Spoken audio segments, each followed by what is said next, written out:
Hello, everyone. Welcome to this 2 p.m. Eastern Time session with Cesar Hernandez.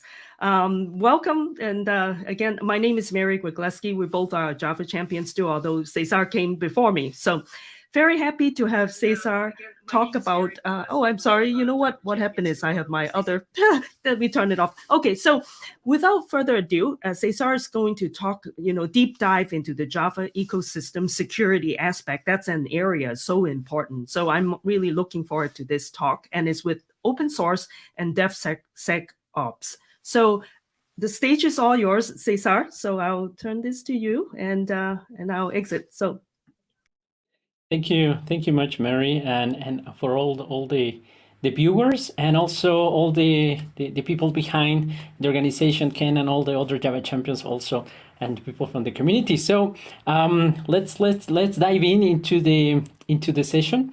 A little bit about myself. I like to describe myself as an open source practitioner. I also like to share, but I also like to learn from you. So feel free to leave your comments. If you are watching the live stream, we can make this as interactive as you may wish.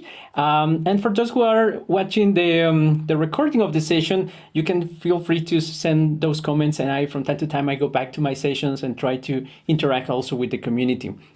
So on today's session, something that immediately capture our attention when we're talking about security are those kind of demos when you see a cross-site script team or the latest and greatest distribution or container for sending some kind of traffic to a web server, and then showing in real scenarios how everything is being hacked, right? But under the hood, and that's why I have this slide here, under the hood, there are many things that are happening that allow an application, our infrastructure, an architecture to be vulnerable.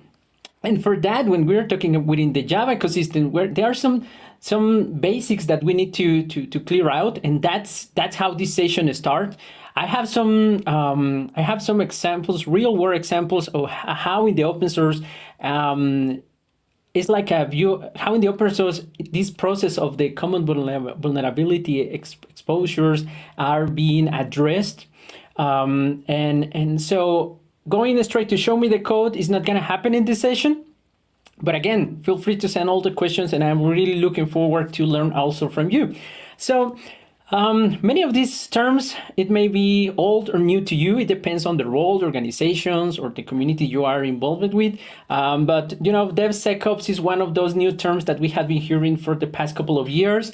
It's not the same case for something like DevOps, for example, which it has more than 10 years now being on the loop. And I think it's terms like software supply chain for developers. I have heard the feedback that this is something that they have here, but they hasn't really settled down or hasn't matched with the day-to-day work as a Java developer. So that is where this session is based upon too. And I'm gonna start with some facts. 85% of modern applications are built on top of open source software, right? This has been increasing year after year, and I think that I haven't found in the past year an application that has been developed only with custom or proprietary components in the ecosystem of Java. Always you need something that goes for JUnit or NUnit, whatever you use for unit testing. You need to grab those jars. If you want to export something to PDF, you need to go and grab a jar from somewhere in the Gradle or Maven or whatever you use to collect those dependencies. So last year in January, the White House gathered various sectors of the ecosystem, of the open source software ecosystem, on trying to find more and promote more initiatives to how to secure or improve the security of the open source. And many of the components you are using right now, as the first bullet indicate, are coming from open source, right? So it's important to see what is being addressed by the communities, by those projects, and also how we can, as a user, as an architect, or as a developer, or as a CTO, how we can get involved and also be part of the solution, right? And part of those solutions are aim at this point going into the security software development lifecycle. And many of us will say, okay, Cesar, but I have here security since day zero when I started in computer science. But as we are going to go throughout this session, you will see that things have been changing in the past years. As always, things are being improved, but also in the way now the systems and the values that your organization, your company are delivering are also affected or also in an ecosystem of security threats that are shifting more their focus not on how to do a denial of service as we used to see back 10 years ago, or how to exploit cross-site scripting, but actually this is moving even early in the software development lifecycle. This is during this session in Washington last year, the Linux Foundation and the Open Source Software Foundation and many other representatives from the ecosystem gathered these 10 flow of investments in terms of what are the needs of the ecosystem as a whole, not just Java, but as a whole, in order to harness how we can prevent security or how we can be prepared to manage all these security aspects. So you can see things that have been around for quite a while: memory safe, digital signatures, data sharing, better scanning, better incident response, right?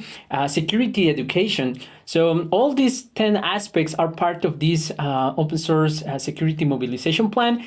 You can check out if you are interested in one particular. And this is just a little glimpse of that something is happening in order to improve the security in the open source ecosystem.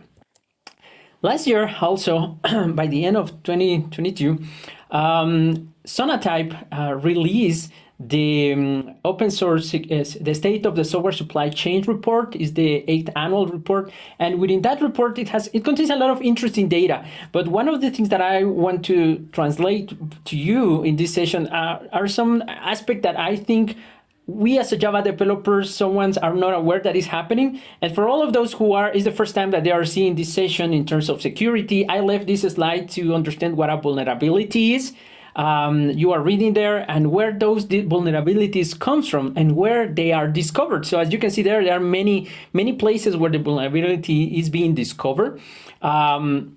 We are going to see the basic flow, and we are going to see some interesting flow in the real world examples. In the best case scenario, they're coming from security researchers, but that is not the case 100% of the time when there is a vulnerability in some dependency. So there has been an increase in how the security has been of the software supply chain has been suffering from attacks, and you are seeing here this astonishing amount of 1,742 is the increase of supply chain attacks that the ecosystem, for all of those who are not familiar with Sonatype are the ones behind Maven Central in the Java ecosystem. So they have all visibility over all these universe of jars. And in this report, they said, okay, we are seeing a 1,700% percentage of increase of attacks in the software supply chain. So Cesar, what is the software supply chain? What is this term that you have been mentioning, right? So for that, let me give you an example. And this is something that actually happened if you have been following what happened a couple of years ago with SolarWinds and many others attacks that had been being related with the software supply chain. So in that scenario, as you can see here, you have a binary and repository level attack. That means that at some point your public code, your open source library, I like to give the example of your PDF library, but it could be any other dependency. And if we are talking the Java ecosystem, it could be any other jar. But in this example, that means that you're using a library that helps you to generate PDFs in some specific format. You didn't develop this library. You go to the open source. You may start including that as part of your pipeline, as part of your Gradle, Maven dependency, or you are importing it via the IDE, I don't know, but you need to download from from somewhere, right? In this case, this is mentioned as a third-party libraries. It means they are coming from a public repository. But by the time that this library is being compromised in this example, that means that it doesn't matter how secure do you think you are because you are you're using X or Y products? But if those products or open source solutions are not for security, are not focused on the entire software supply chain, maybe you are vulnerable to this kind of attack, right? In which, even if you have a private repository that is functioning like a cache for gathering data from the internet, and if at this point you don't add any security at all to double check the checksums, to double check that actually this hasn't been reported as a compromised library or dependency, you will end up have your source code importing that compromised dependency. And as you can see here, as you move forward, and this is a term that I like to, you're moving to the right in your development life cycle. So as you start moving to the right, everything is already compromised back to that point. And that's why I'm telling you that in these sessions, we are not going to cover denial of service, cross-site scripting, because those were things that we were worried 10 years ago. And nowadays, the industry is more aware that these attacks are happening in an early stage in the software development lifecycle. And that's why you hear these terms about left shift movement. Left shift movement in the security ecosystem means that let's make sure that as we move to the left, we can catch these threats early in the process.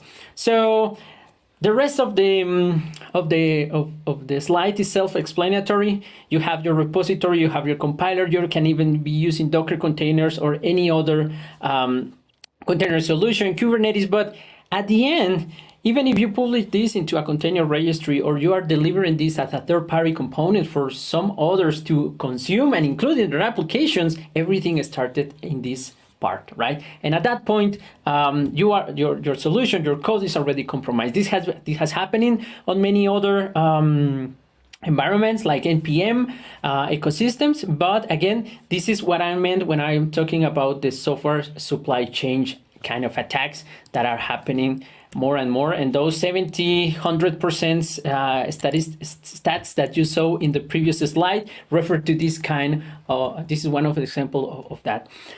Then it's interesting to see another couple of data here.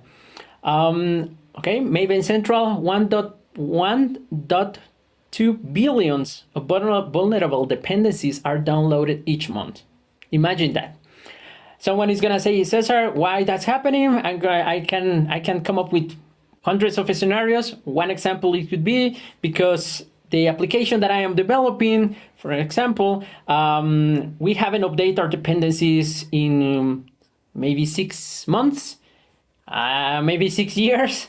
And we are downloading every time we build, or our CI is building everything. We are going to Maven Central, we are downloading that, and we are downloading that old dependency that is well known to have a lot of vulnerabilities. Interesting also is that 96% of those known vulnerable artifacts are also avoidable. You can prevent that. There is already an upgrade path for that. I'm not saying that upgrading libraries from 6 months, 6 years old is as easy as just do one click on your IDE and everything is gonna be fine. But again, these are data that they are seeing, and this report presents, and is really concerning that this is happening as we are talking right now.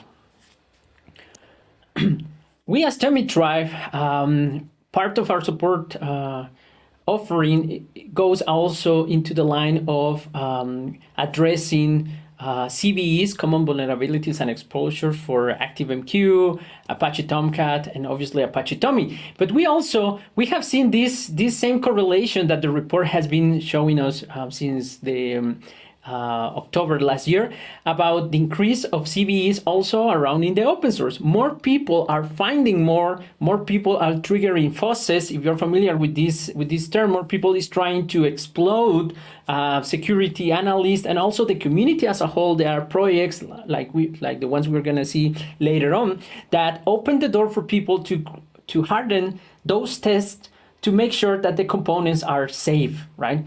So as with more people trying to add security test, then they're gonna be the result of having more CVEs, and this is a behavior that we have been also being part of addressing, and also interacting with the open source communities.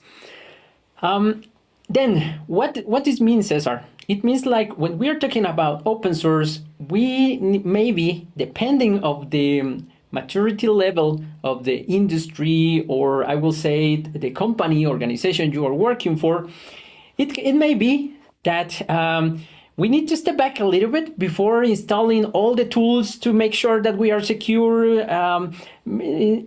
Along with that, we need to step back a little bit and rethink if our strategy for consuming, or actually for being part of the open source ecosystem, is the right one at this point of time. I'm not saying get rid of open source. I'm saying that maybe you or the person, the architect before, start the consumption of open source under the idea that open source is free, as in beer, and not as in speech, and maybe that lead to have some of the latest issues that have wake you up in a Sunday night or in the weekend because there is a security breach. So this is something that I feel is important to realize, right? I think we have a questions. Let me check here my chat before moving forward. Okay. Okay. For those who are maybe just listening and not seeing the video, the question is, hello, can you please share the open source security report link in the discussion Windows panel? Thanks, regard. Okay, I will do that. I'm gonna publish the slides available on my GitHub. You can follow me on Cesar HGT on Twitter. I also opened my account already on Mastodon. Eventually, let's see what happened with that. But yeah, definitely all the links are in the slides, and the slides are the ones that are going to be available right now. Okay, thank you. So if there is another question, let's move forward. So what do you mean, Cesar, by re-evaluating the responsible usage of open source? And for that, I bring you one example, right? Many of you maybe are aware, others not, but this is the Copilot from GitHub. And FYI, I don't have nothing against GitHub. I use GitHub, but this is just an example that really captured my attention like 2 months ago. So Copilot is a feature, an artificial intelligence Copilot that can help you, as you're seeing here in the animation, that can help you to develop code. And how this is possible? Well, the company behind this, OpenAI, maybe you are familiar with that if you are following ChatGPT, but that's another story. OpenAI, got all the open source repositories possible in the planet and started to train this artificial intelligence to understand how code works, and they know better than I how they train that model, right? But the truth of the fact is that allow you that, for example, if you got a subscription for the feature Copilot on GitHub, you can be developing something. It could be in Java, and in this case, in the example I am building a function. When I say is positive, and Copilot actually interpret that I am trying to create this function, and it's going to autocomplete. Instead of autocompleting just one maybe semicolon, in this case it's autocompleting the entire block of code. And this is the result of AI learning from open source, right? And obviously there is a subscription model. This may change by the time I took this screenshot late December last year, but this is what it is, Copilot in terms of the feature. Oh, so the open source is helping artificial intelligence to allow developers to be more productive. But what is wrong with that? What does have to be? How that is related with how you are talking about to consume open source responsible. So on November last year, there was a lawsuit against the copyrights that this artificial intelligence has been applied for the code. Specifically, you can follow again and again. I have, as you can see here, I have the all the URLs are available here, so you can follow the links properly. But the thing is that the person who is complaining about this he's saying, I create a code in the open source ecosystem. The license that is applied to that open source code requires attribution of who create that code. But what is happening, or what I have seen, is that other people that is using Copilot nowadays are getting exact same copies of my code without respecting or following the proper attributions or the other guidelines that a specific open source license require. So that is when the things start getting into the field of, are we using the open source in a responsible manner, right? And this was nothing new. Back on 2021, there was also already from the Free Software Foundation, there was already some flags that were raised to the ecosystem that Copilot was unacceptable and unjust. Again, these are the articles. I am not being in favor of one or the other one. I'm just showing you here the data. You're the one who bring up the conclusions. But this is just an example of what I mean when someone, let's imagine that you are the ones designing Copilot, start thinking about how to use the open source in a responsible manner. So if Microsoft, OpenAI, and all these great companies are dealing with open source, are finding these glitches in terms of how to better improve our involvement in open source, as with many other companies can happen. You are not you may be affected in these kind of situations. So with all these things that Cesar has been mentioned about, we start with the securities, the CVEs, how these latest and greatest security vulnerabilities in the terms of software supply chain has been happening. We then got a couple of slides mentioning how to be more responsible, or how you can improve, or examples of what happened when you are dealing with open source software, that maybe you will need to rethink or reorganize your strategy upon the use of the open source. Then we have been hearing that DevOps can help us, right? Back in 2013, something like that, you hear that DevOps was gonna be solving all the issues, but it's working on my machine, saying one part of the team is not my code, are your machines. The developer said to the infrastructure guys, and the infrastructure guy says, when there is something wrong, you are never here. And I think that some of you may be identified with this example, right? So this was a unicorn, or some people took this as a unicorn and said, okay, DevOps is gonna be everything that we need to implement. And while DevOps, I'm not against DevOps, I advocate for DevOps. We can say that DevOps is a combination of specific practices and culture changes and tools that will improve your software development lifecycle, your software supply chain. But that doesn't mean that by himself is gonna take care of all the security issues, right? And many of you are already hearing many sessions about DevOps, and I'm not gonna repeat again what DevOps is and so on and so forth, but we need to remember that by now, when we talk about DevOps, and this was taken on November of last year, when we say, okay, what is DevOps? If we go to Google Trends, it's super trendy, right? And you can see how from 2013, the search for this sentence, what is DevOps, has been increasing, right? So by now, I think 10 years later, I think the industry has adopted DevOps more and more. And that is good because we are sharing these common practices. What is the challenge of that? And I like to bring this reference from one of the founders or fathers of the DevOps terms, Patrick DuBose, in which they say, even nowadays, on 2020, because this is an article for 2020, and again, for those looking for the links, the link is right here at the bottom right corner.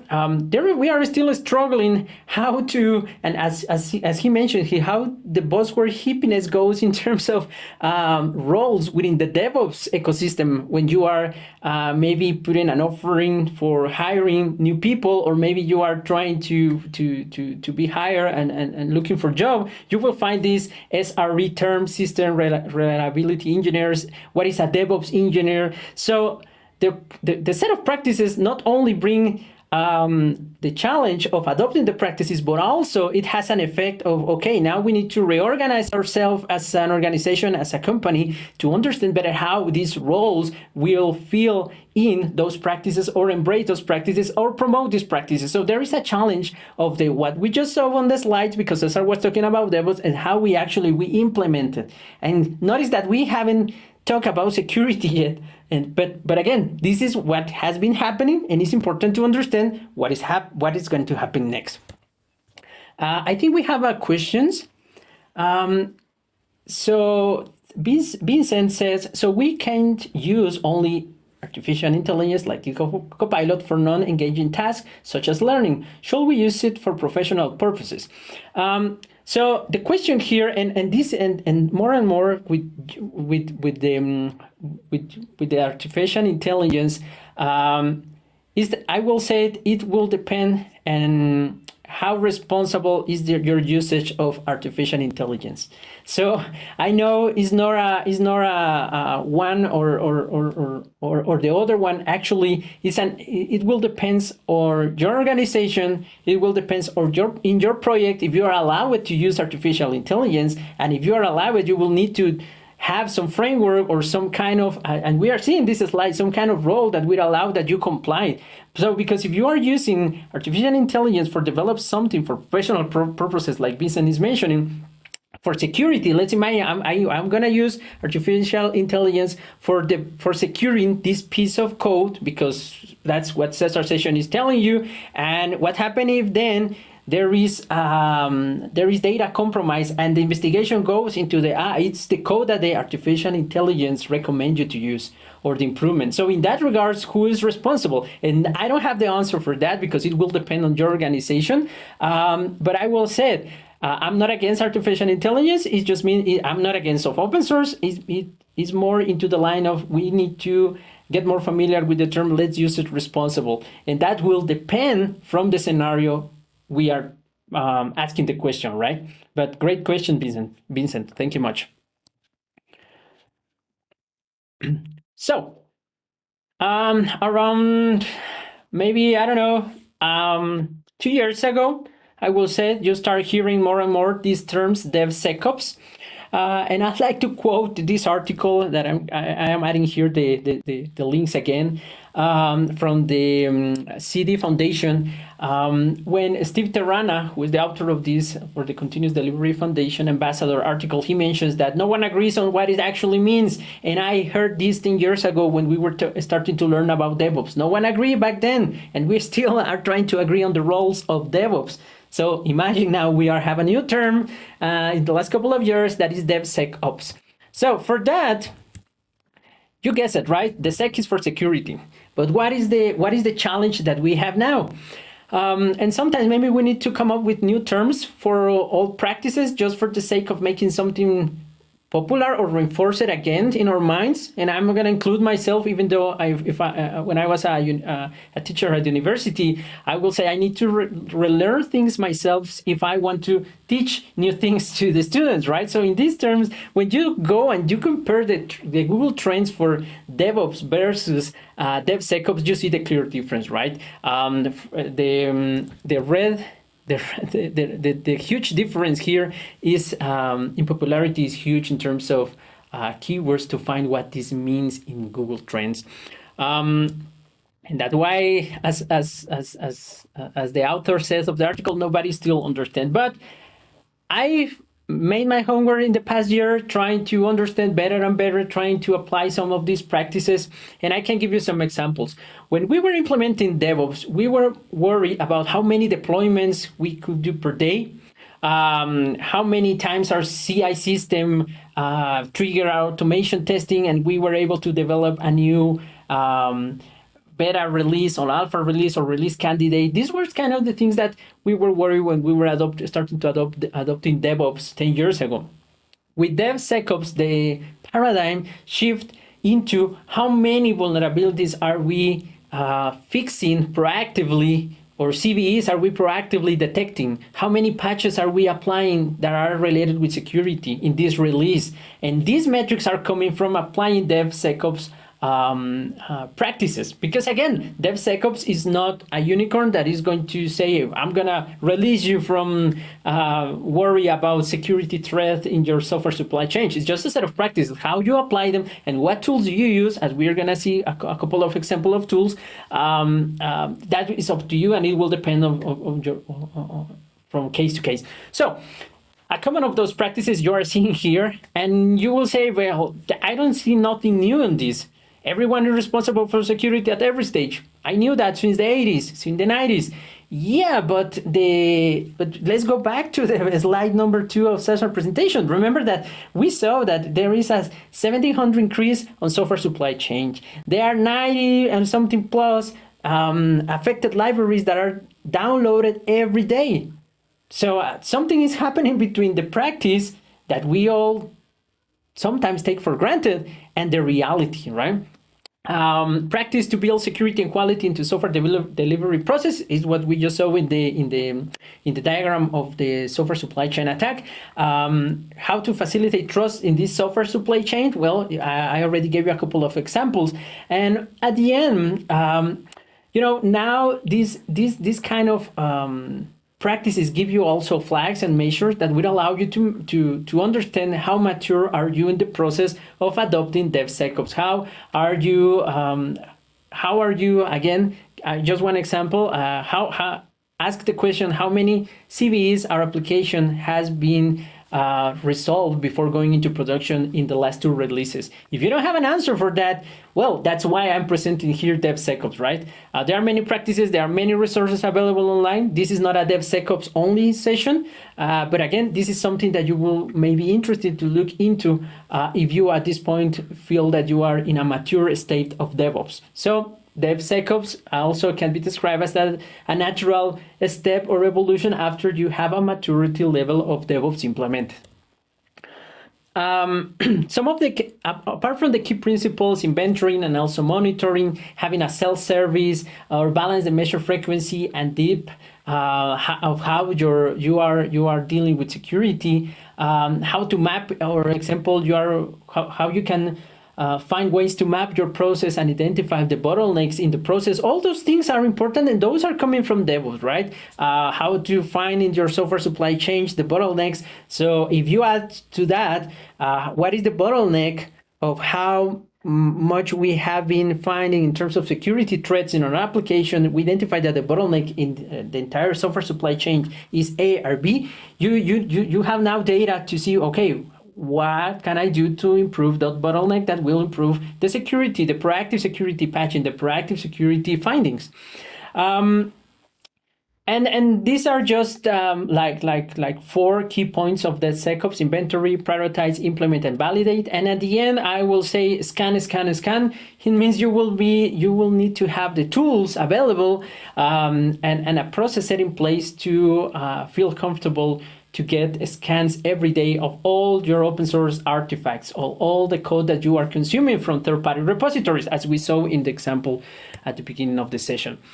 In terms of roadmap on how we are, where we are going, I draw this to say, okay, the Kanban system that you are using because your Scrum Master says that you need to use, or because you're practically using, come from the 40s. Lean and ETL practice come from the 80s. Agile started on 2001. The term DevOps around 2013, 2014. DevSecOps, we started to first hear these terms around 2016. So what's coming next in 2023? Well, if I need to add one more key term to the Dev Ops and DevSecOps, I think at this point we only need to bring to us the user, right? Because we are trying to move shift. That means we are trying to bring all the stakeholders at the beginning, so that the developer are online, in the same frequency, working with the operational team. And now we are saying with DevSecOps, we are bringing the best of the security team or the security practices as early as possible in the software supply chain. And why not, right? Let's bring the user. That's my prediction for for what is coming next. But in terms of material that you can use for getting up into speed about what's going to happen, or to understand what is happening right now, to try to be prepared for what is coming. Well, we have plenty of material out there. I just put these 4 that were the ones that I have been catching up since last year. One of them is the State of DevOps 2022, which is coming, originate at Google. There is also this great book about DevOps tools for Java developers. It doesn't matter if you are a beginner Java developer but are interested in getting the best practices in terms of security and so on, or you are a seasoned developer, you will find all these materials to have something that definitely it will improve how we perceive open source and the entire ecosystem in Java for security. We have also the 8th annual State of the Software Supply Chain, as I mentioned at the beginning of this talk. And if you want a novel about IT security and how to deal with all these based on true stories, the Phoenix Project, I think, is a de facto for all of those who are starting in the DevOps or the DevSecOps journey. Common vulnerability exposures, dilemma. Before going into that, I don't know if we have other questions. Mary, if not, I will move forward with the next topic. Okay, thank you. So in this case, when we talk about vulnerabilities, remember, this is how we categorize, how we identify a vulnerability. All of you remember 2 years ago, your Christmas, if you were involved in the Log4Shell issue, CVEs. So let's go back and say and understand where this is coming from. So, according to the CVE.mitre.org, this is the workflow of how a vulnerability should be addressed in the open source. That means the Java dependencies that you're using are part of this, right? As another active part of the entire software development lifecycle. Your third-party dependencies, your open source dependencies are subject to this kind of process where there is a security vulnerability exposure. So the common scenario is we have security researchers who, in that library, remember it in our hypothetical scenario, in that library that generate PDF, they found a CVE. They communicate with the open source project managers. It will depend from open source organizations or open source projects, how they deal specifically with security issues. I have a couple of links for the Java related ones. And then there is this back and forward between the person who identified the vulnerability and the team or the person who maintains the library. Eventually, there is going to be a CVE number being generated, and there is going to be a grace period while the maintainers, in the case that is a positive vulnerability, while the maintainers generate the patch for that dependency, the patch for that jar. Eventually, the release and the info to fix it is publicly available, and this goes into the many databases, many other, nowadays we have many sources from which we can be feeding ourselves or our systems, our automated systems, to feed ourselves with the latest and greatest CVE discovered for that particular library and that particular version you are using.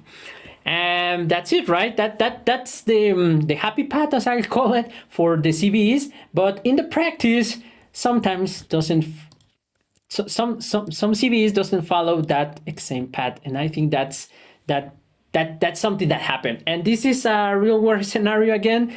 This is from a library, Wistock. There are many great guys helping on this library, and someone says, for example, this happened last year. By the end of last year, unlimited recursion for DTD parsing, and someone says, I just got notified. This means this contributor was notified from which system. He doesn't specify, but look the amount of CVEs numbers related to that. And the interesting part here is the reply of one of the maintainers of the project, right? And this doesn't follow the flow that Cesar described one slide ago, right? So publicly, the information was released, and the maintainers were not aware that there were so many CVEs for the library that they maintain. That doesn't sound fair, but it's happening, and it's happening as we speak right now. And here the purpose is not to find who has the responsibility or why this happened. The thing is how understanding this workflow, it will allow us to be part of this interaction, be part of this process, so we can help to improve it, right? So this is no finger pointing to someone in particular. This is just a proof that things are not following the happy path. Who find these vulnerabilities in the Java ecosystem? It could be security researchers in the best case, okay? It can be open source contributors that by reading the documentation, that by trying the alpha release, they find something and they communicate with the maintainers in the best case scenario. But I also remember that at the beginning of the session, I was mentioning that there are open source tools. In this case, OSS is one of them that I recall was released by Google. Was released by Google, in which this is an open source project in which the libraries or third-party components that you may be using, the maintainers goes to OSS and says, okay, this is my project, please allow others to find issues on my library, on my jar, on my dependency. And that's in the last year, I have seen a lot of increase also on my day-to-day basis in terms of faucets that has been created and discovered for many of the libraries you may be using. We also have security vendors, of course, who have their own research team that are constantly trying to find new vulnerabilities. The next question that you, as responsible as a developer or as a security developer or analyst, that you ask once someone says to you, hey, you are affected, even if it's a GitHub automation or you have some software that is actually telling you, okay, you are using these libraries, you are affected by these CVEs. The first thing that you need to say, okay, we need to analyze, we need to understand the preconditions, and we need to verify if there is a patch available or not for that particular CVE. In the worst case scenario, when there is no patch available, you have a couple of options. Some of them are, okay, let's bring down the source code of that library that generate PDF. Let's identify where is the vulnerability. Let's fix it, and then immediately release a jar that we can internally use in our software to deliver our solutions to our customers. That's one example. Another could be with reconfiguration or with some flag that we can enable, we are not affected by DCV. So that's fine. There is no patch available, but at least with the version we currently have, which is vulnerable, we can apply this configuration, this security, this system property or something like that, and we are gonna get rid, at least while the patch is gonna be available, at least in that time frame, we are gonna be protected. Worst case scenario, we cannot reconfigure. We don't have the time, the team, the knowledge to download the source code. We need to find an alternative component, right? And all these, when you present security as a non-functional requirement, the hard part of the non-functional requirements for managers or for the people who needs to bring numbers and dates and deadlines is to justify something. And just this is a huge opportunity for you to look and say, okay, how much it will take us to find a reconfiguration, how much it will take us to train someone to build this library while we are still trying to see if we find an alternative component. All this data is really, really valuable. There is another one that is not mentioned here, but actually you can go and contribute to the patch in the open source, so you can help to the maintainers of that project to release sooner the patch, while you are actually, instead of just crossing your hands and say, okay, I'm waiting for the patch, when it's gonna be available. And trust me, it happens, and you will see in a couple of slides that approach also happened. One thing that I want to highlight here is common platform enumeration. This is this is a value that for each CVE tells to the automated tools, tells to the computers, if you compare the CPE versus the signature of a specific library, if they match, that means the CVE affects that particular library. We are gonna come for an example of the CPE in a couple seconds, but remember, CPE, Common Platform Enumeration, is a set of numbers, is an ID that allows automations to go and see if you are affected or not by that specific CVE. If the CPE matches, this is one of the things that raised alerts on many of the security tools in the Java ecosystem, as many other ecosystems. And then, as with everything in life that is made by humans or by humans using any other automation, there is the chance that there are gonna be CVE erratas. That means that at some point you will see the CVE today, but 2 days later you will find a slightly different description, or you will see that actually didn't affect the version 3.5, it only affect until version 3.4.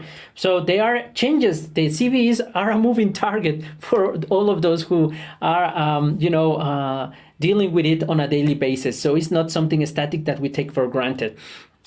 We have a question here. Vincent says, thank you, Vincent, for your questions. What do you think of IDE plugins like the Sync plugin for IntelliJ? Do you use such assistance?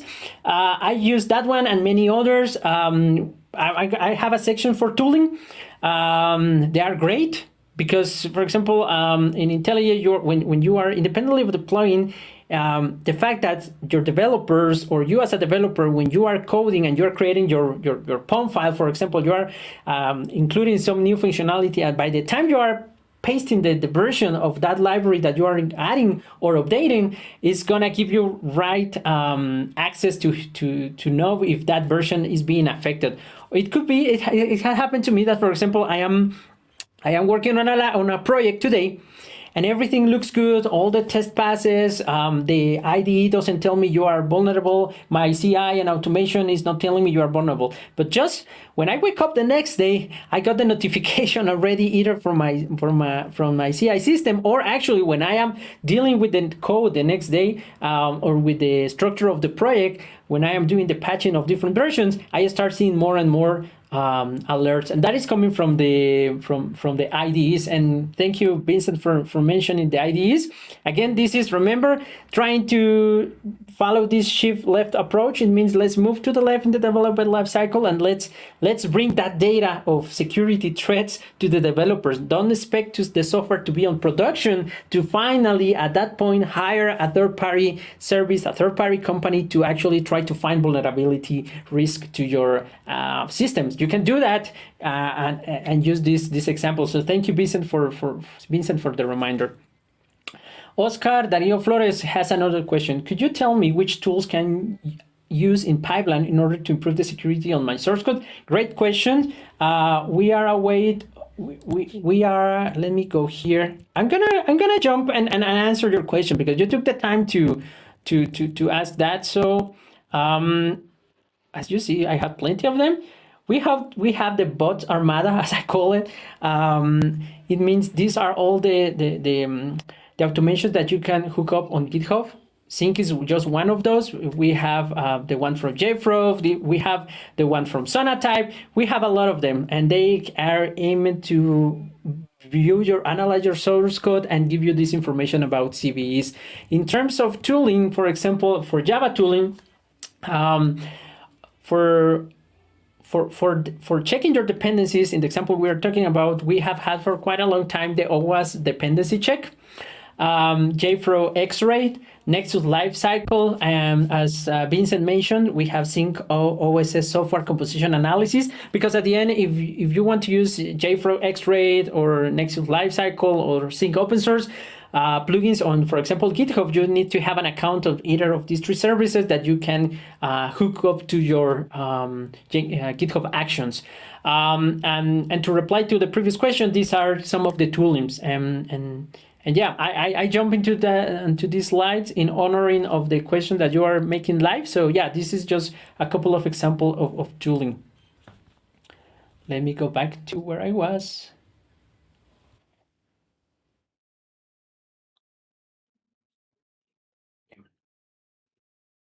So let's go to see some examples, right? If we don't have more questions, let me go to see more examples of this CVE dilemma, as I call it in the slide, because it has a lot of interesting data. Last but not least, last year also we had the release of the known exploited vulnerability catalogs. So that means that nowadays you have not only the CVEs and they are telling you which libraries and which version are affected and what type of security risk is in that CVE. But now there is also a catalog if you want to know if the CVE, that the tooling that you're using is affecting your software, also how popular is that being exploited. It happens, right? So this catalog will allow you to prioritize, because one of the things that I haven't heard a question related to this, but it's something that happens, is that by the moment you start to automating, either on an IDE, on the CI, on your pipelines, whatever you're in whatever part of your software supply chain, automation is gonna give you probably 100 CVEs, 100 remediation, 100, and this has happened. This is nothing wrong with that. This happened with automation. I recall when I started using Findbox and all these tools, that static analysis tools 10 years ago or more, it was overwhelming to see that, oh my God, I have a lot of issues on my code. So the same is for the CVEs. This catalog will help you to prioritize. At least that's how I use it in terms of prioritize. Okay, we have maybe 10 high CVEs being reported, how we are going to prioritize which one to tackle first.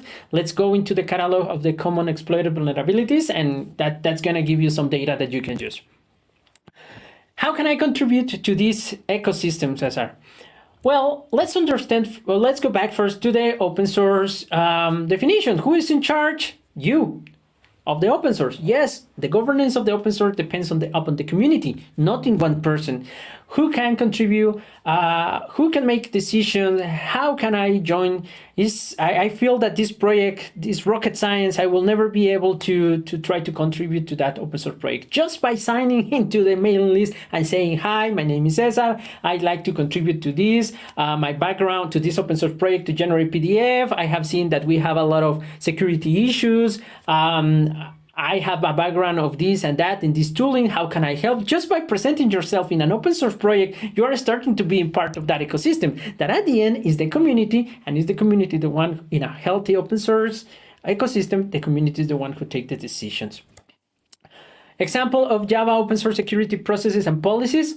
I have these 3 links here to show you the one from Apache, the one from Eclipse Foundation, and also the Adoptium in the project, how you can report or how you can make questions related with security. Maybe you don't want to ask that in a public GitHub issue. If it's a security and you found something, you can communicate. If you found something, say something on the mailing list for security on each open source project. Real world examples. Okay. I know we are running out of time. We have plenty of bonus material, I will call it, on the slides. But, you know, this example is coming from open source project. And just to give you sometimes the complexity of patching an open source project is hidden away from the people who just want the patch now or yesterday, because there is a vulnerability. So, for example, with Apache Tommy, we don't have only one code base. We have flavors, as we call it, of Apache Tommy. We have Apache Tommy Plus, Apache Tommy Plummy, web profile, micro profile. So just by that, you are starting to understand, or at least I'm trying to show you that patching an open source project sometimes requires to understand a little bit more about the ecosystem. In this case, Apache Tommy, Java Enterprise Server has 4 flavors. Okay. But what happens if you want to upgrade a dependency, right? Independently if it's coming from a CVE or it's something that you want to contribute to open source, what is the challenge of open source patching? So in this case, if you see my IDE in the left corner, you see all the branches that just for backporting one patch or actually improving or increasing or updating one dependency, you will need to take care of, right? So even one small change, let's update. I know the font maybe is a little bit small. Let me increase it here, but just change it from Mohara to 3.15 to Mohara to 3.18. It's required to you be aware that backport that patch in more than one branch for one and more flavor of Apache Tommy. Okay.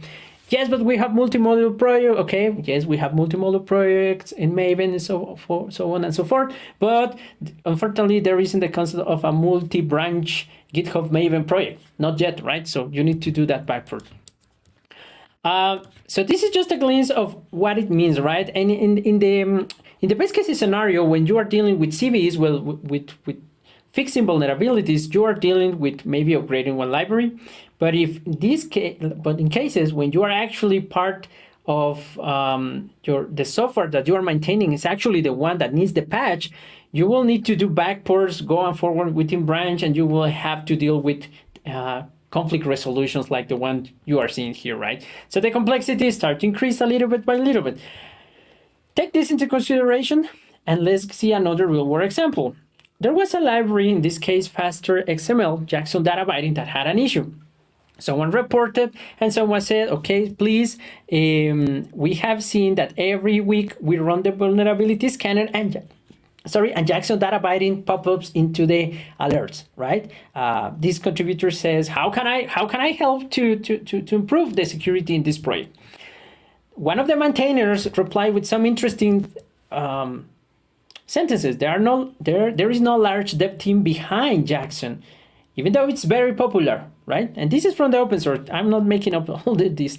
An issue like Log4Shell could not pass the security scrutiny Jackson is receiving. And where is this scrutiny coming from? Remember the FOSS project that I was talking about? More people is jumping into the project. They find out that this particular library that generate PDF or whatever function you may think in the scenario, they have available to create FOSSes against that library. So I'm gonna try to break the library, try to find issues. So that means that more and more open source maintainer, we are getting more and more report about CVEs or issues with the library, which is good, right? Because the overall ecosystem, it benefits from it because we improve the security, we improve the quality of the software. Okay, so eventually I get into the project and I find out that for one particular CVE, they had the patch just for master and for the branch 2.14. But there was no patch available for the branch 2.12 yet. So this particular CVE emerged. I go and see that they already create a patch, the contributors create a patch, but the patch hasn't been backported yet to other branches. So, taking my batch of good open source practitioner, I help to do the backport. And I want to keep in mind in the last 2 minutes of the session with this version 2.1271. This is the version of that branch, of the 2.12 branch, that has the fix, for more than one CVE. Okay, so what that actually means, it means to do the backport, going into the branch, and do a cherry picking of the patch for each of the CVEs. I apply that, create my pull request, and then my pull request eventually was added. In the process, to be honest, I made a mistake. The contributors came here and saying my PR, please help this one, please help, fix this thing on your PR. So I learned in the process, right? Which is good. And let's call it a day, right? Cesar made a small help on the open source. But then a couple of days later, I started I got curious to say, okay, the release of that patched version of that library is already on Maven Central, it's already online. But then I started to go, and again, I started to go to Sync, I started to go to GitHub, I started to go to many places. And the interesting thing is that in all those places, this was still reported as affected. And you are familiar with all this, right? And then I found out that even though the maintainers were in touch with NVD to say this is the version that has the patch, even the vulnerability description still didn't reflect that change. So and long story short, the only place where this release was mentioned was in the CPE. And remember, the CPE is where all the automations read the information and take the decision to report your library as an affected or not, your project as an affected or not. The challenge to overcome here is clear, right? Even though if you make the changes, there are the releases, sometimes the good news doesn't reach fast as we will want. And even the automation of third-party services or providers don't pick up this data fast enough as we would like. Okay. Go ahead, Mary. I'm sorry, because right now I think the next speaker will be in this same session. So looks like we only have a minute or so left. I'm so sorry. Looks like, do you mind maybe finishing up within a minute or so, so the next round can start? So.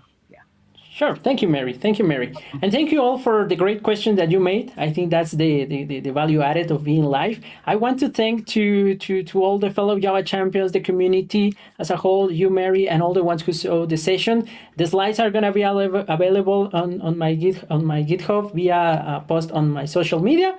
And thank you much. Hope you enjoyed the bonus material, and I hope to see you around on another sessions. Thank you.